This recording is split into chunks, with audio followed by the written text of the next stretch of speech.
Hello, everyone, and welcome to Qumulo's Media and Entertainment Summit.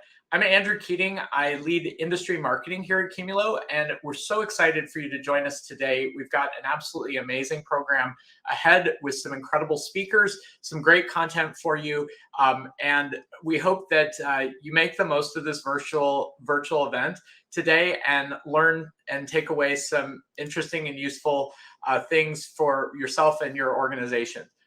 So this event came about around 3 or 4 weeks ago. I think many of us received that email from NAB that the show was canceled. And so in some alternate reality, we would have been in Las Vegas this week, or many of us would have been there, and we would have been wrapping up the NAB conference. And obviously that didn't happen this year. And so we at Qumulo started talking to some of our partners and customers and realized that there was interest in getting together a virtual event to bring together the media and entertainment community, partners, customers, and various organizations. And we're going to try to replicate some of those conversations that would have taken place at NAB had we been there in person. If you've been around the Qumulo community for a while, you may recognize our Grumquat there. He appears in many different areas, sort of is a mascot or pet for us at Qumulo. He's a kind of fun reminder to be collaborative, to not take ourselves too seriously. And so we're going to try to incorporate some of that mentality into the sessions today, where, we're going to dive deep into some technology topics. We're going to explore some trends in media and entertainment, but hopefully it's going to be a fun, enjoyable event as well. And so you'll see the Grumquat appear in various areas throughout this event. And, before we get going today, I just want to take us through the agenda so you know what to expect over the next 2.5 hours or so. In a few minutes, we're going to kick off a panel discussion with a few leaders from different areas of the M&E space. So we've got a really fantastic panel, and we're going to talk about technology trends, both what media and entertainment has experienced during the pandemic and what we've all lived through. And then we're also going to kind of look ahead to the future and see and get the opinion from this group of kind of what of those technology trends that we've experienced over the past 2 years or so they see continuing into the future. So hopefully you'll leave with some actionable insights, and we'll have a great discussion with them starting in a few minutes. After that, we have 2 breakout sessions, so you can really kind of choose your own adventure. The first option for you, starting around 9:25 Pacific time, is a panel with a few of our leaders. This is really our kind of rockstar Qumulo panel, also joined by David from AWS, where we're really going to dive into building an organization's cloud strategy. They're going to talk about workloads that can be shifted to the cloud, the considerations you may want to take into account when you're planning your organization's cloud strategy. So whether you've started using cloud services a little bit, a lot, you'll find something to learn from this discussion with really some of our leaders on the Qumulo side, as well as our key partner, AWS. Your alternate option, so option number 2 at 9:25 Pacific time, is to really go in and experience a hands-on technical demo. So if you're a technical practitioner, if you really want to get into the nuts and bolts of it and getting hands-on with Qumulo's technology and kind of see how some aspects of our product and our platform work, you'll want to go to this session. And this is going to have a few of our systems engineers, as well as our alliances manager for media and entertainment, really showing you some practical hands-on demos. If you've got technical questions, this is a great session to go to as well, because it will be interactive. You'll be able to sort of ask questions of these experts. And so, bring your questions, bring your potential issues or challenges, and also get a chance to see the technology in action. So you've got a choice between 2 breakout sessions coming up at 9:25 Pacific time. After those 2 breakout sessions, we'll all come back together at 10:15 Pacific time this morning. And we've got 2 of Qumulo's really great customers in media and entertainment. And we're especially pleased to have Qumulo's CEO, Bill Richter, moderating and leading that discussion with them. So Robert and Jean-Paul will discuss how their organizations have navigated the pandemic, lessons that they've learned, and really how they're leveraging Qumulo and other cloud technologies in their operations. So overall, a really, impressive lineup we've got here over the next 2.5 hours. We hope you learn something from it. And we really want to have this virtual event be as interactive as possible. And so to that end, we've got partners engaged as well. And one of the things we thought about when we were putting together this virtual event, and I know many of us have been to a range of virtual events and summits over the years, we do not have partner breakout sessions today because we wanted to make sure that you got as much time as possible with our partners. So kicking off next Thursday, we're going to do one session a week featuring one or more partners on a dedicated topic. So I encourage you to continue the conversation after today's event. In the follow-up email, you'll have the opportunity to register for these sessions with our partners. Starting next Thursday, October 21st, we're going to talk about deploying media content creation workloads in the cloud. After that, on October 28th, we're going to have Track It Consulting Services join us. And there's going to be a series of these sessions that continue on in Thursdays in October and November. So the partner aspect of today is incredibly important to us. You'll hear from some partners through the course of the day. And then we encourage you to come back for these follow-on sessions, and we'll get more information to you about how to register and make sure you're signed up for those. The last bit of info before we kick off our panel this morning, and probably this is the most exciting, or maybe one of the exciting elements, we've got a ton of prizes that are going to be available. And there's this old saying when we did in-person events and we were together that you must be present to win. Sometimes that would be a one of those things that you'd hear about with prizes or giveaways. And in this context of a virtual event, being present to us means you've got to engage and you've got to ask questions. So please be active in the chat as we're going through these sessions, and that's how you're going to be eligible and included in a drawing to win some of these prizes. So speak up, engage in a meaningful way, ask questions in the various sessions. Now, some of the sessions may have, some additional options for you, or they may have a specific question that they pose to make you eligible for additional prizes. But in general, we want you to be engaged. We want you to be asking questions, and then you'll be eligible to win some really great prizes. So encourage you all to be active, to be present over the next 2 hours or so. And we have some really great prizes that we're going to be sharing with you as a thank you for engaging with us. All right. Well, that hopefully gives you a sense of what's to come over the next 2.5 hours. At this point, I'd like to ask the panelists to join me for our kickoff discussion.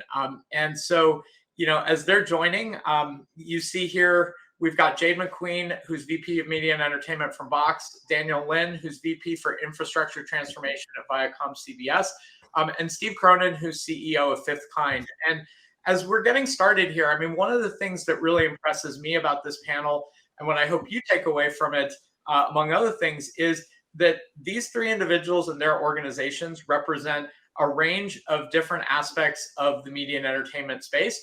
And so the perspectives that they bring and the discussion I think we're about to have will take us in a few different directions. And we really get a range of perspectives on media and entertainment technology today. So with that, Jade, I'd like to ask you and then Dan and Steve as well. But Jade, we'll start with you. Would you introduce yourself and say a little bit about your background, your role, and also how Box fits into the media and entertainment ecosystem? Absolutely. Thanks for having me, Andrew. Hi, everyone. My name is Jade. I am the lead for Box Media Entertainment. Box is a cloud content management company. We've been in business since 2009, and we've been in the media entertainment space since 2011. Prior to Box, I was actually at DreamWorks, at Fox, as well as Paramount. So I have a production background for the most part. And at Box, my role is to not just evangelize the Box services to the media and entertainment space, but really find new ways to create, collaborate, and share content in a insanely secure way. And I'm very fortunate to have a role that takes me globally. Box is present in most continents at this point. Great. Thanks, Jade. Dan, would you go next and sort of tell us a little bit about yourself and your role and your team's role? Sure. Thank you. Hi, my name is Dan. Thanks for having me as well. A little bit about me. I've been in media entertainment for about a little bit over 15 years. I've been in many other industries prior. But my first venture into media entertainment was about 15 years ago. I started in post-productions. Back then it was Ascent Media, and it got later acquired to Deluxe. I'm responsible for infrastructure transformation and data storage and data protection and data center. Seems like a lot of stuff related to data. The way ViacomCBS is structured is that, especially around storage, it's a shared infrastructure service model. I'm primarily focused on data storage for acquisition, title management, transformation, packaging, delivery for all of ViacomCBS. Similar to the previous speaker, that ViacomCBS is also global. We had the pleasure of seeing sort of how media entertainment is done, where things are the same and where things are different sort of all around the world. We do also support a little bit of post-production for some of the business units and brands within Viacom and CBS. Great. Thanks so much, Dan. Well, Steve, would you go next and kind of tell us a little bit about yourself and your background? And also would love to hear just a bit about 5thKIND and the kinds of projects that you all work on. Yeah, thanks, Andrew. My name's Steve Cronan, CEO and founder of 5thKIND, and I started on this journey about 20 years ago. I had a background as a software engineer and fell into film on the Matrix sequels. And it was during those films that we're trying to make 2 movies, a TV show, a video game, and reuse assets from the previous film. It was just a printout of a bunch of files.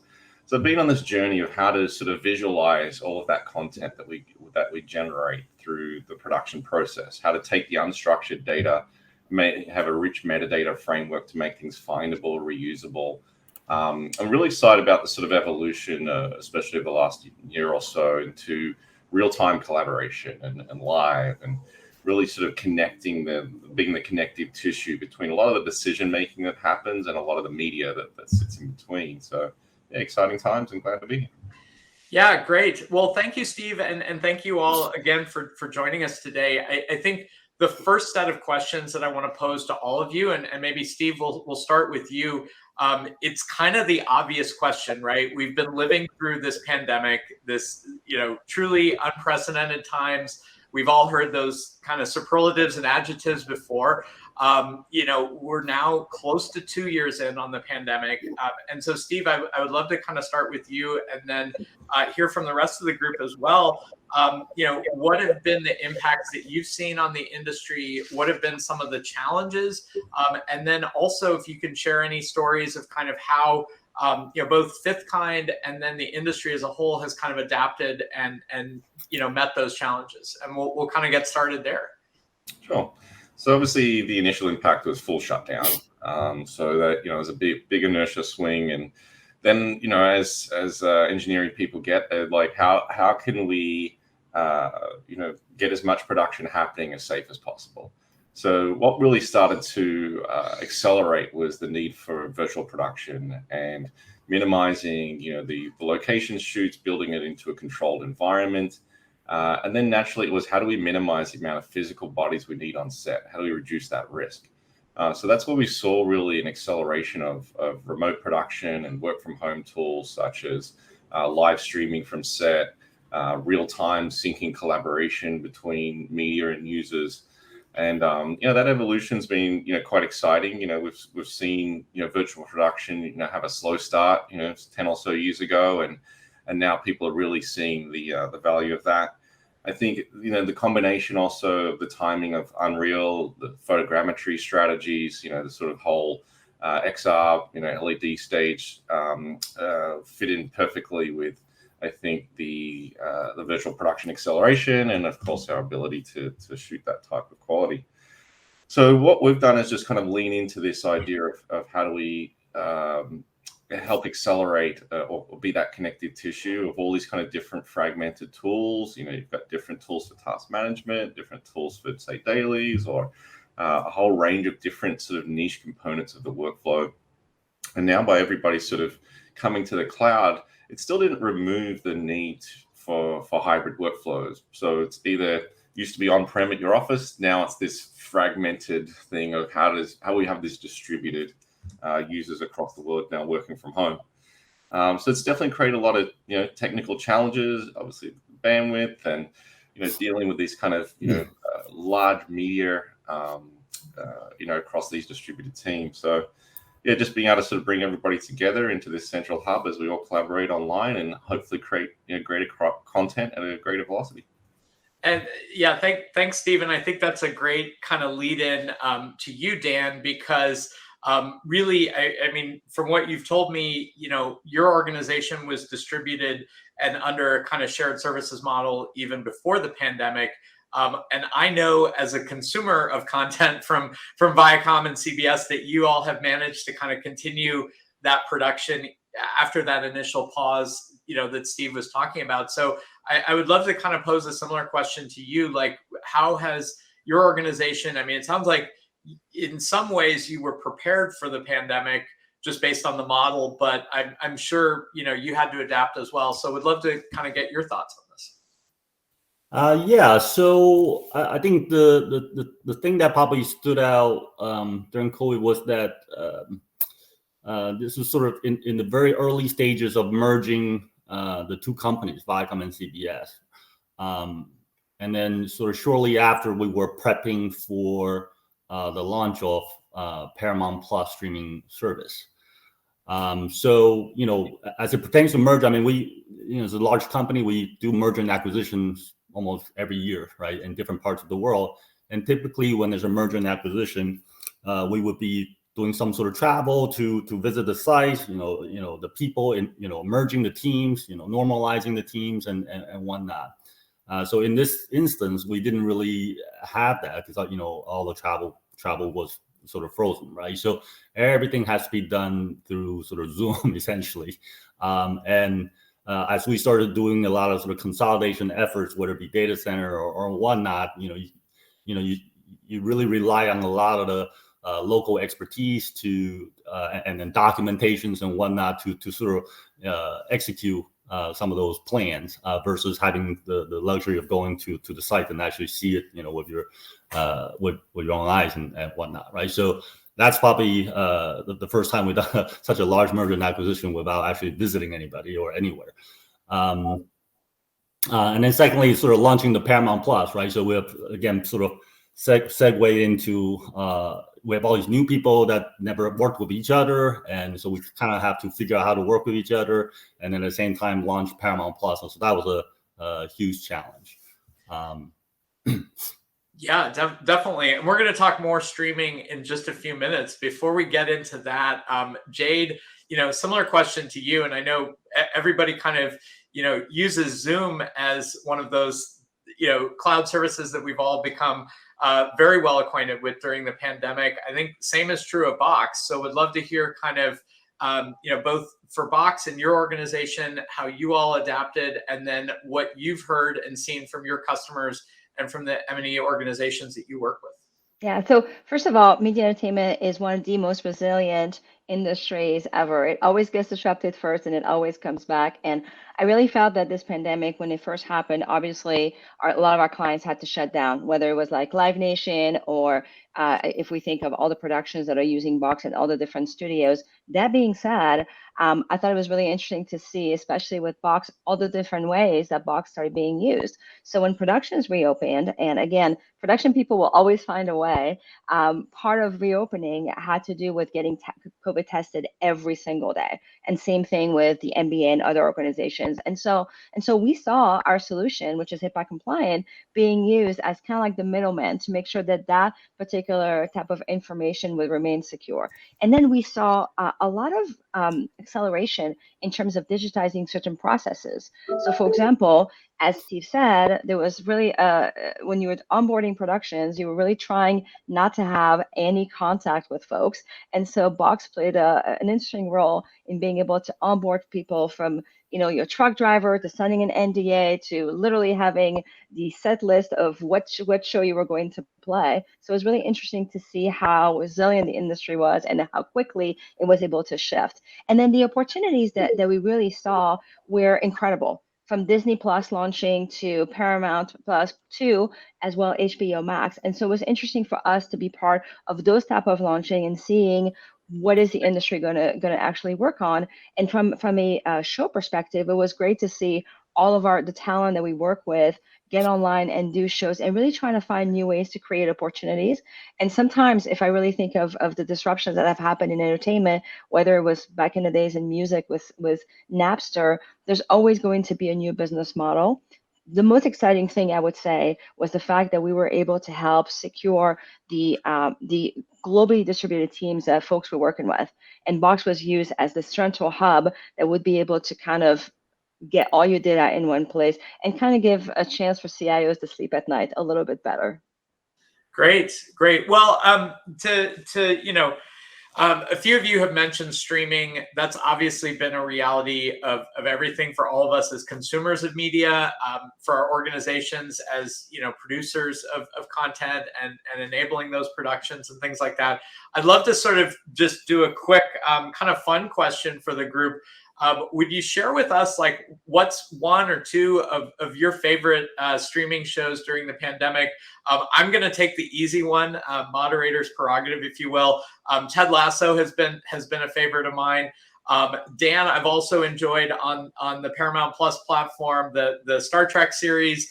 So there've been so many great streaming shows, but I would love to hear that from all of you. So Jade, what's been one of your favorites? I have a few. So one of my absolute favorite is the Great British Baking Show, which is a BBC production, but in the US, it's actually a Netflix production because like many people during the pandemic, I started baking and I've never been able to nail anything properly, but I love that show. And it was interesting to see how they adapted to the pandemic. They made all the contestants come in and it became a bubble, as many of the productions became a bubble during the pandemic. And then the two other ones that actually Steve has something to do with are The Falcon and Winter Soldier and Loki, which both were productions of Marvel. And I'll let Steve tell you more about how his team is involved with that. Great. Yeah, no, Steve, take it away from there. And I think, to clarify the question, obviously productions that you and your teams have been involved in, those are the sort of gimmies. So of course we know you like those shows, but are there any others that you want to call out that you've especially enjoyed as a, consumer of media? Yeah, my biggest challenge is I had a baby during the pandemic, so I don't consume quite as much as I used to or would like to. But yeah, obviously Ted Lasso was amazing, and Loki, and even WandaVision I felt was amazing as well. They did an amazing job there. But yeah, to be honest, I've been seeing a lot of just baby YouTubes and stuff lately. So, yeah, not quite the content of the old days. Yeah, well, YouTube content, that's a whole other direction for streaming. And yeah, that's definitely a part of the ecosystem as well. Dan, what about you? And of course, we know you're going to be in favor of the sort of, ViacomCBS, Paramount type properties. But, what have been some of your favorites? Yeah, sort of similar to actually both Jade and Steve. My daughter's really big on cooking, so I probably watch way too many cooking shows. British Baking Show was definitely one of them that on Netflix, but some of them just on cable, like Worst Cook in America, MasterChef, you name it. But me personally, I've been sort of watching a lot of YouTube as well. I don't know if it's sort of COVID trying to escape, but I got hooked on a bunch of travel vlogs, so that's what I've been watching. Great. Well, and we've actually had some input in the chat. Some other shows that have been called out. Encourage everybody to kind of share what your favorites have been, and to kind of shift gears now and think about where we go from here and kind of looking forward. I mean, I think it's no exaggeration to say that streaming is here to stay. The various streaming platforms that have started out, are going to be with us into the future. We may even see additional platforms. The industry has been transformed in that way. I wonder, and people use the phrase kind of new normal, which may be an overused phrase, but we've definitely gone through some pretty seismic shifts in the industry, both from an IT standpoint, from an economic standpoint, in a few different ways. And so I'd love to kind of ask you all to sort of, project forward to the future and like think ahead a few years. What of those changes do you think are going to kind of be locked in and part of a new normal that we all experience, both from an IT perspective and cloud perspective in the industry? And Dan, let's start with you, and kind of curious to see, like, you've talked about the merger and acquisition process. You've got this shared services model. What of those changes that happened during the pandemic do you see continuing, 2, 3, 5 years out? Yeah, so since we're already sort of global or pre-COVID, right, it didn't materially change how we work. Maybe we just sort of moved the needle a little bit more towards sort of fully remote versus partial remote, especially with other parts of the organization. My organization was already sort of spread out, so but not a lot of clients we support within the company. Some of them tend to be maybe regional or whatnot. So the adjustment is actually the interaction with the clients.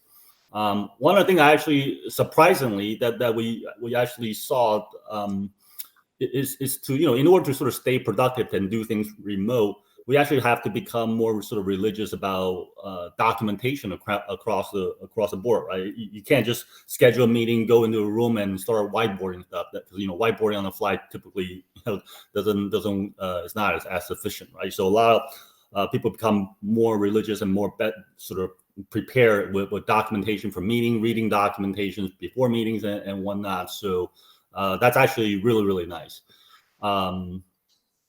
And a lot of the tools have now really become sort of mainstream. So we may go back and sort of optimize some of the things, that we deployed in a hurry just to get people working again. So we didn't necessarily focus as much about cost for some of the areas. So some of those things we may go back and optimize because compared to on-prem, it's some of the stuff is really, really cost prohibitive. But all the new projects that we're doing pretty much is cloud first now, right? Just because of COVID. So that I don't think that's ever going to go back. Great, yeah, thanks. And Steve, kind of similar questions to you. What are your thoughts on kind of the production process and embrace of cloud, and which of those sort of new realities of the pandemic do you see kind of continuing into the future? Yeah, sorry about the background noise. I think everybody's now going to be trying to figure out that hybrid optimal pipeline. Bringing the desktop to the cloud is obviously going to be accelerating with the optimization of minimizing how much the media needs to move. But the orchestration layer, I think, is going to be really important. How does information get to where it needs to be as fast as possible when you've got globally distributed teams, so you can have events pushing information overnight so that everyone has what they need when they're working on it. And then through that process, I think people have found a better groove in communication. And so, we'll start to see a bit of an increase in velocity. And we've seen that naturally with digital collaboration tools anyway, in that just a higher number of versions are able to happen sooner because people are giving feedback at a higher rate. And then, the tail end of it is, with the streaming services, how will they evolve the content around the movies? And so, we're already seeing what's, the explosion of kind of NFTs and what that means for digital content for a longer life. But, these people have these streaming platforms that can, do a lot more around that content. It'll be interesting to see where that goes. Great. Yeah. And Jade, to you as well. I mean, what is your sense of kind of where the industry goes from here? Yeah, I think it's really interesting because we've always discussed the theatrical window in the industry of movie releases, and it's always been a challenge because historically that theatrical window was part of a global deal with most of the theaters. And so what we saw in the pandemic was that window basically just fully being closed. And so if you think of Disney being able to launch like a movie and in the theater, but also have it on streaming the same day, same thing with Warner Brothers, that is something that we never thought would be conceivable. And so I see that as the path forward, where you will have that, release that will happen in streaming and in the theater at the exact same time. So there's a lot of opportunity around that because all of a sudden your audience is growing. But I also think from a filmmaker perspective, it's going to change the way that you actually think of creating your masterpiece. If I think of Dune, Dune is something where I know the director really thought of it on the big screen. But moving forward, something that I've heard from our partners at Warner Brothers was that they think of content for every single screen. And that's something that I think would take a little bit of readjustment from a filmmaker perspective. And the other opportunity that I really see is this distributed teams that Steve has talked about. And I think that the goal for most of the IT folks that we work with is to provide all of these knowledge workers and all of these creatives with the right tools that they need in order for them to be able to do their work, knowing that it's going to be hard for us to all get together. And so there is something to be said about the power of the cloud to actually bring folks together. But there's also something to be said about being together in a room. And so solutions like Zoom or Slack that bring that collaboration to me are here to stay. And the last thing that I would say too is when we think of the opportunities for smaller companies that are now selling to their content to bigger companies. So I'll point out Skydance, which actually produce foundations, the series foundations for Apple Television. Those budgets for television are getting bigger and bigger. And I'm very curious to see where that actually goes, but that's a really interesting trend as well. Great, yeah, and another sort of slightly fun question here along these same lines. I'm curious for the three of you, and I'll share for myself first. Just about how many streaming services do you subscribe to currently? I know Steve and Dan were saying they're YouTube guys. I imagine you guys are subscribing to some as well. I think I was doing a count in my head. I think I'm at like at least 6. But then Jade, just when you said foundations, I realized like, okay, I've got Apple TV, so that may be 7 as well. Which Yes. so it's hard to keep track of these. But Jade, how many streamers? I counted. I actually have 10. I have Peacock. I have Wow. I forgot about Peacock. Oh my god. Yes. Okay. I have Hulu, Netflix, Paramount Plus, Apple Television, CBS On Demand, Discovery, and another one called BritBox, so I can get ITV and BBC. So basically, I'm spending more money than I ever did with cable, but I get to see content from all around the world. So, which, given that I'm not traveling, is kind of bringing the world to me. Well, Dan, you don't have to name them because I know that Paramount Plus is your favorite streaming service, but you've got Paramount Plus, you've got YouTube. About how many are you is your household consuming? Not quite as many as Jay, but about 3. Yeah.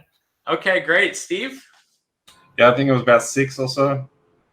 All right. I mean, it's only going to increase, right? And I think once we subscribe, I mean, we've sort of known this in the cloud and technology world that subscription revenue, like once you get a subscriber in, obviously you want to keep that subscriber. But that subscription model, once it's in place for organizations, it's only going to kind of increase. That's kind of the nature of the model.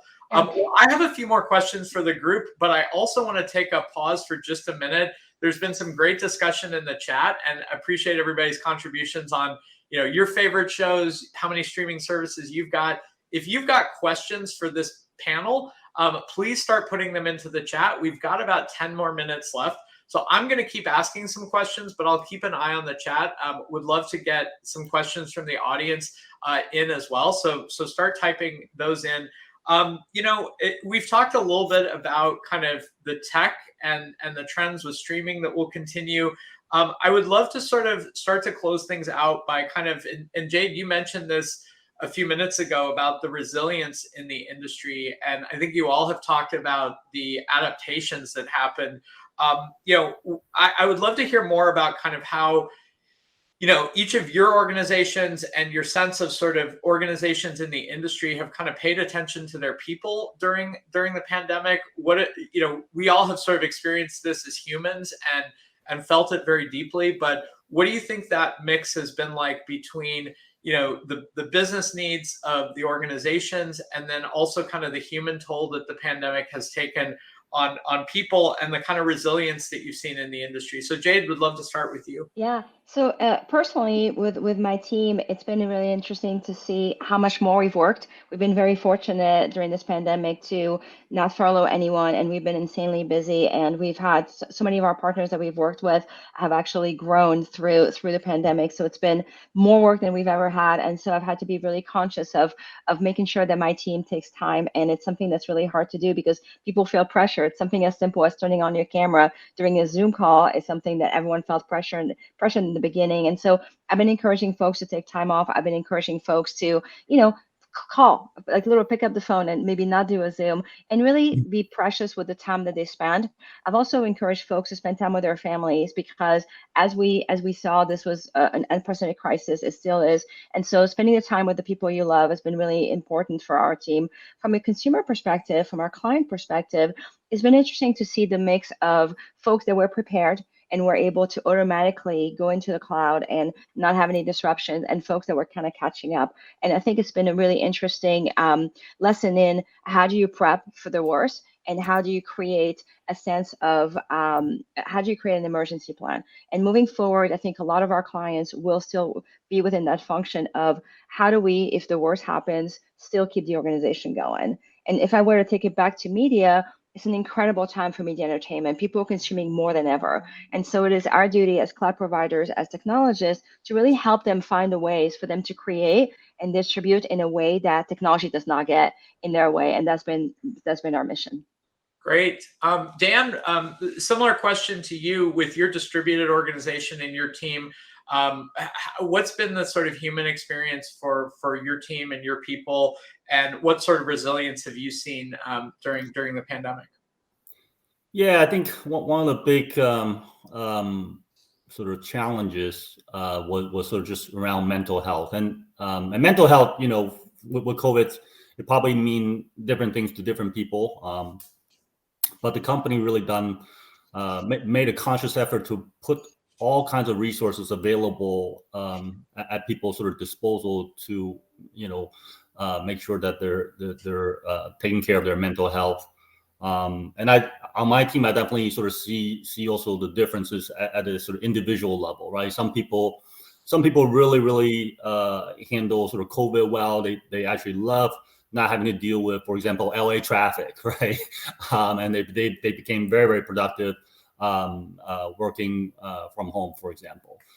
Some people, especially ones that don't necessarily have great working environments home, they have many little kids at home, or especially sometimes that's actually they struggle, right? Because trying to sort of balance between work and home life. But yeah, so mental health, I think, was a big thing, and I think the company did a really, really good job making sure a lot of helps are available. Great, thanks, Dan and Steve.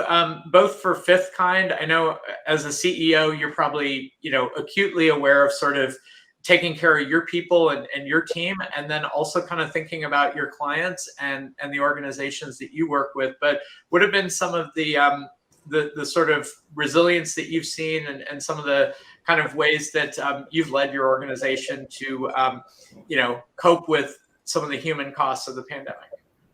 Yeah, one of the interesting, frustrating things for us is we moved to a big brand new office 3 months before the lockdown, which has just been sitting there gathering dust. So we transitioned pretty seamlessly, being a digital company. Heavily kind of connected around Slack was kind of our backbone that really kind of kept us all together. And I think having sort of daily stand-ups and weekly all hands, and just kind of making sure everybody's getting their faces on at least a few times a week and feeling like there's real people, and especially has been ramping up and onboarding. It's tough to sort of keep up with who's in the company, and even where are they. I don't even know where some of my new hires are living at this point, but it's all good because we're all sort of I think finding that balance between personal lives and professional lives, and that balance may not be great right now, but there's an opportunity to like I said, I had a new son.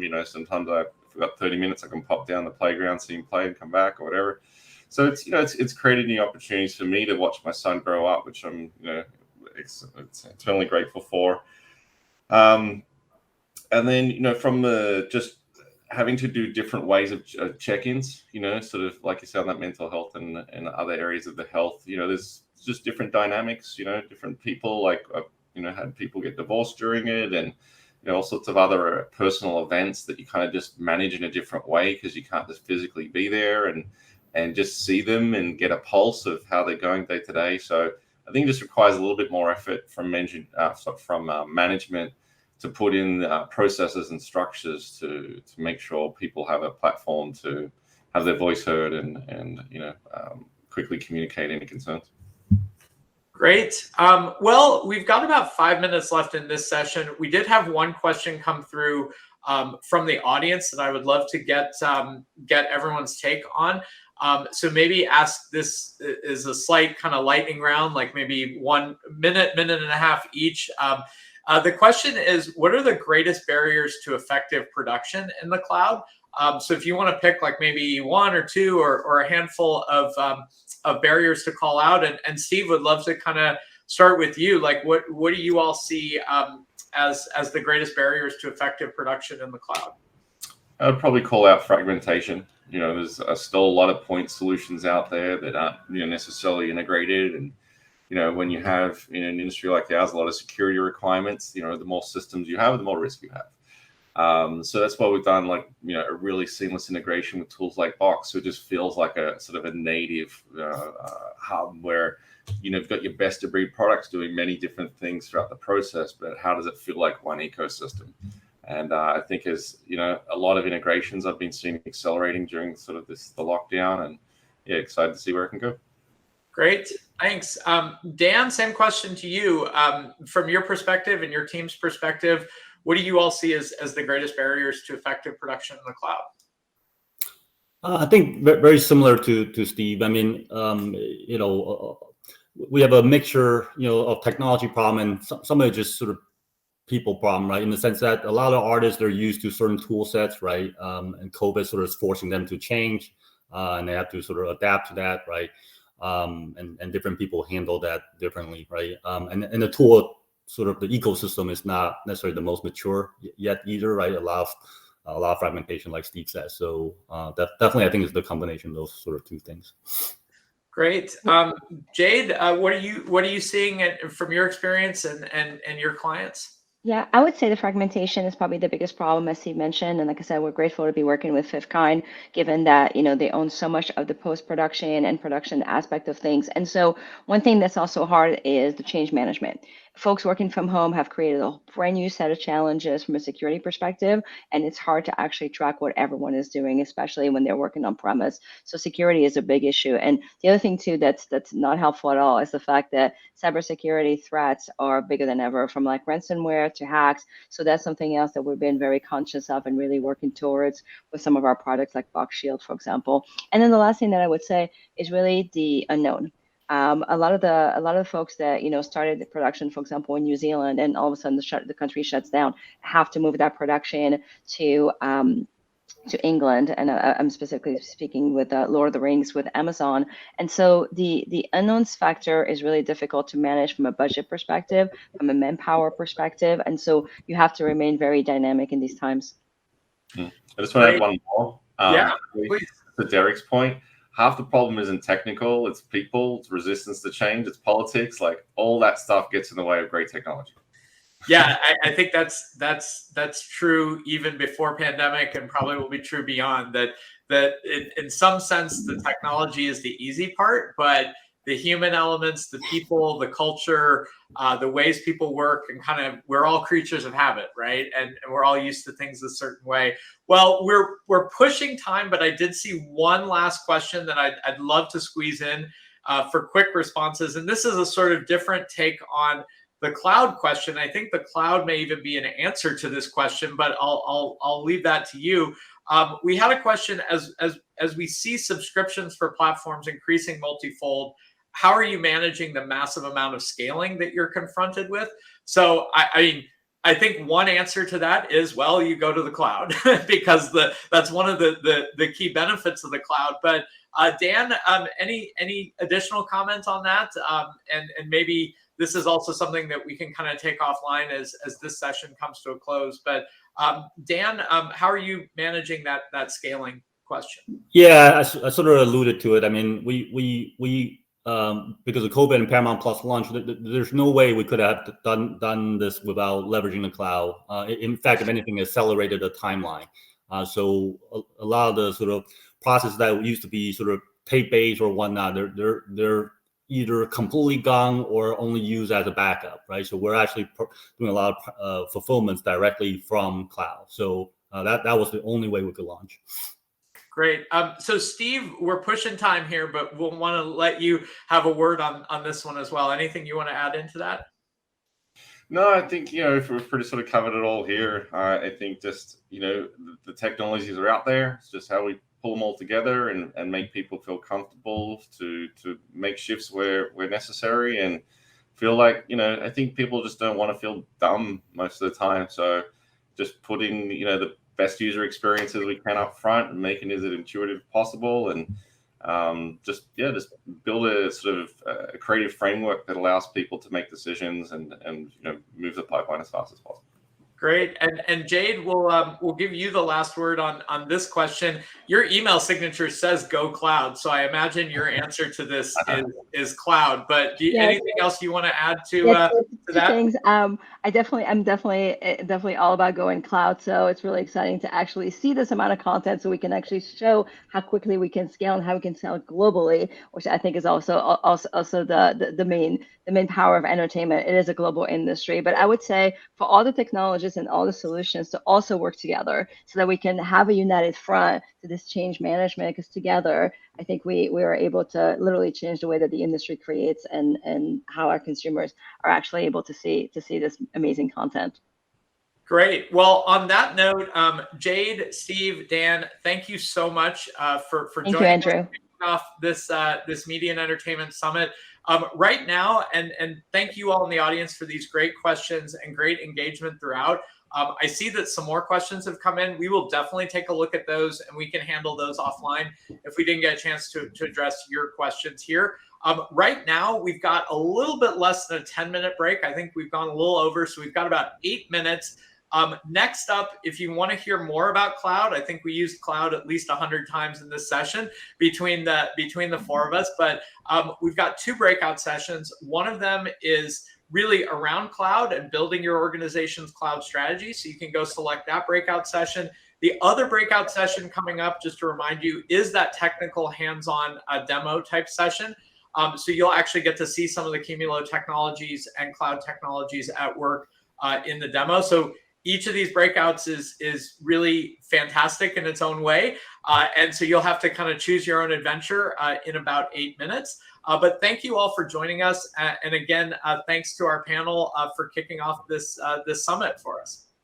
Thank you, Andrew. Thank you. Thank you. Thanks, everybody. I'm good.